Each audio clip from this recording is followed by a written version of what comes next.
Good morning, New Zealand. This morning on Daybreak, let's talk about, the media are really against wokeness, people coming down on wokeness, and especially Winston Peters.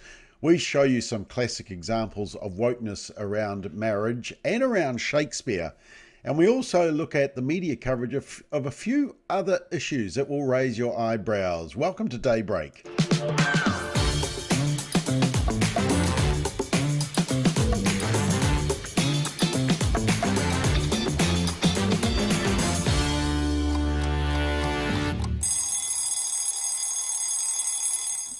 It is the 19th of March. Good morning to you. Wednesday morning, middle of the week. First story is the steep costs of egg freezing in New Zealand. This was a feature in the New Zealand Herald yesterday. And what this is really coming down to is women who are putting off their childbearing. I was showing some statistics yesterday, excuse me, at a board and staff retreat. And looking at the fertility rate of New Zealand, which is dramatically low, it's well below the replacement level. I think we're around the 1.6 figure. Oh, excuse me. Early start to the morning. We're around the 1.6 figure, and as well as that, women are having children later in life, into their 30s, even their late 30s, which my understanding is called a geriatric pregnancy, which doesn't sound very impressive, does it?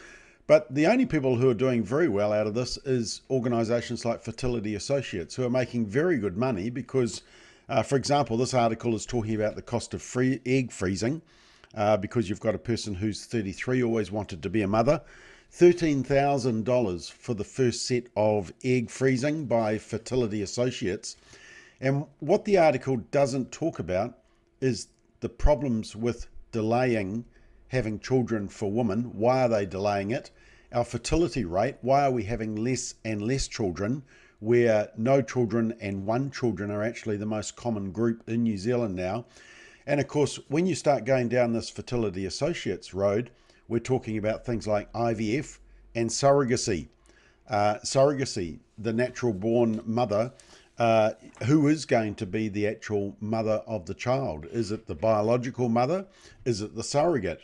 Or is it the intending parent? You get into all these legal and ethical issues, and we've actually done a page on the surrogacylaws.nz, where you can see some of the debate around this tricky issue, the health hazards or concerns around IVF as well.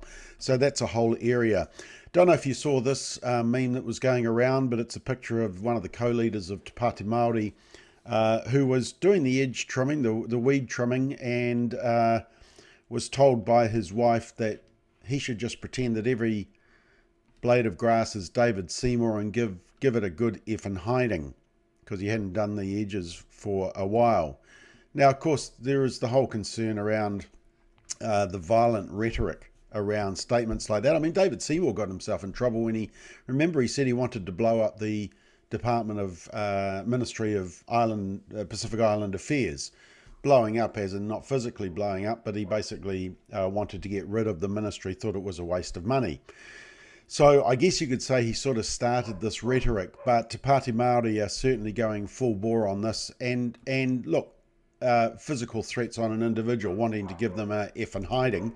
But interesting to note, yeah, even the dog next door is upset about it. But it's interesting to note that Radio New Zealand, no, they didn't talk about the F and hiding aspect of it. No, they just said, criticise because comparing David Seymour to his lawns. Well, that misses the whole context of what's being said and why people are upset about one politician saying they want to give a effing hiding to another politician. Once again, the media missing the point. Actually, just back to that story about fertility, I was reading a story in the Christian Post as well, where the USA are lamenting the fact that their fertility rate is going through the floor. So in other words, all these Western countries are following the path that countries like Japan and China have followed, where they haven't replaced their population, they're not having enough children.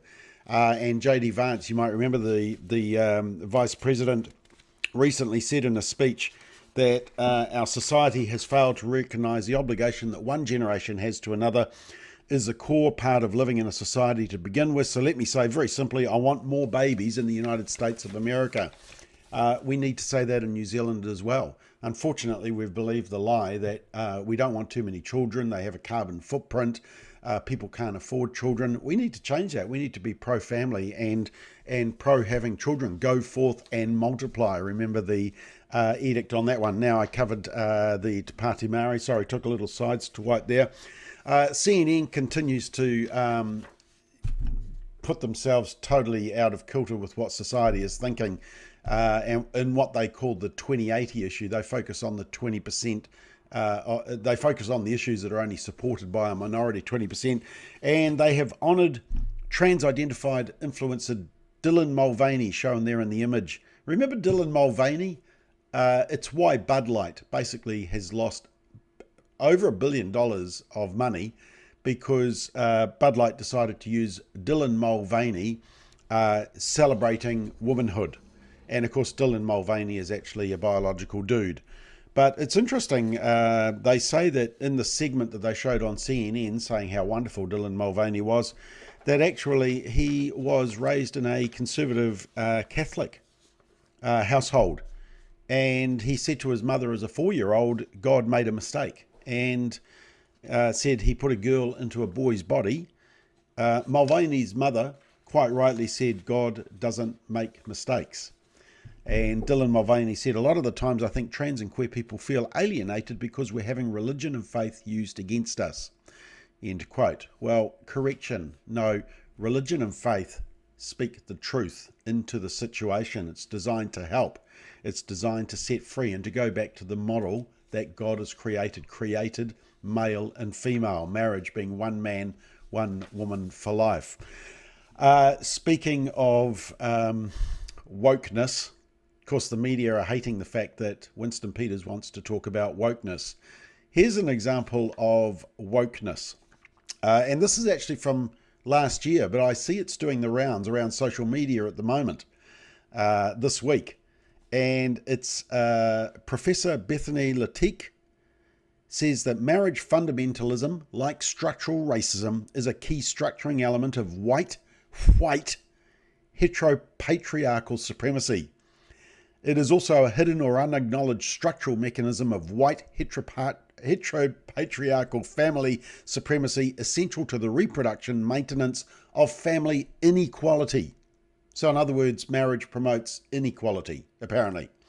The professor explained that she's a white cisgender woman. Well, she's immediately got confused even having to use the term cisgender. It's a made-up word. Currently living with my partner and co-raising our children in a committed heterosexual union outside the institution of marriage.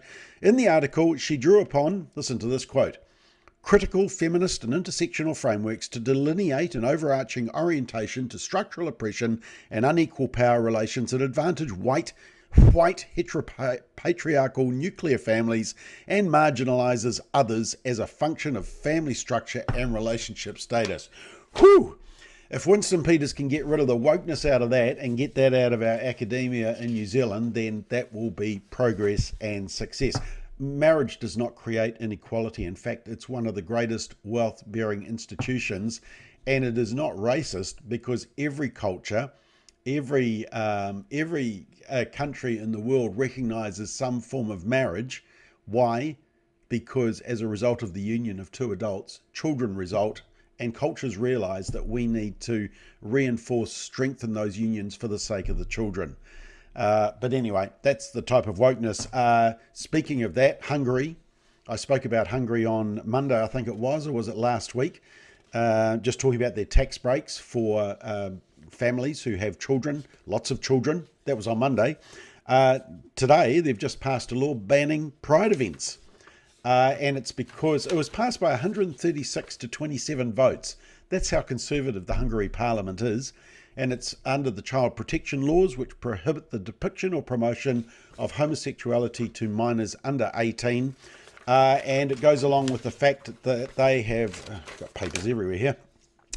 Hungary's government portrays itself as a champion of traditional family values and a defender of Christian civilization from what it calls gender madness, and argues that its policies are designed to protect children from sexual propaganda. Correct. It also prohibits the mention of LGBTQ plus issues in school education programs and forbids the public depiction of gender deviating from sex at birth. So no RSE in no relationship sexuality education in Hungary. So some interesting stuff going on there. The other woke example that I saw yesterday was that William Shakespeare's works are now viewed by critics as racist, sexist and homophobic. To be or not to be, apparently it's racist, sexist or homophobic. And as a result, Shakespeare's Birthplace Trust is decolonising his hometown museum, and the trust, which owns a whole lot of buildings in Stratford-upon-Avon, beautiful town, wants to create a more inclusive museum experience. In other words, they want to go woke. As part of their work, they are undertaking a project which explores our collections to ensure they are accessible and to remove offensive language, which might be racist, sexist, or homophobic. So there's a bit of wokeness for you. Here's an example of terrible media. AP, Associated Press, which is used by a lot of New Zealand media, put this announcement up. Tulsi Gabbard, said that Trump and Putin are very good friends. The problem was it was totally false. They needed fact-checking themselves. In fact, Trump was referring to the Indian Prime Minister, who Christopher Luxon is meeting as we speak. And so this is one example of the media getting it completely wrong. You think they would just check their basic facts, and they had to back down once they were challenged over what they had said. Here's another clanger. New York Times this week printed this article. We were badly misled about the event that changed our lives. And they have talked about the op-ed. They did an op-ed blasting scientists and government officials for covering up evidence that COVID-19 likely originated from a lab. And that condemns people even like Anthony Fauci.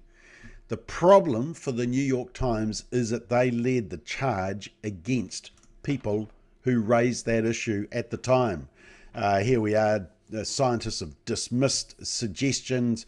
It's a tale. Here's another one from the New York Times. Unsubstantiated rumor that it came out from the lab.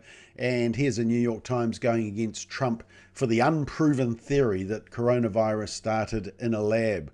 So it's a little bit too late for the New York Times. It comes across as hypocritical, but they won't be the only media eating their words and having this type of evidence showing up as the truth comes out. I did laugh at this one that I saw in Stuff yesterday or the day before. Gemma McCaw, Richie McCaw's wife, telling Sam Hayes, who presents the news on TV3 as part of Stuff, telling her why her kids don't watch TV.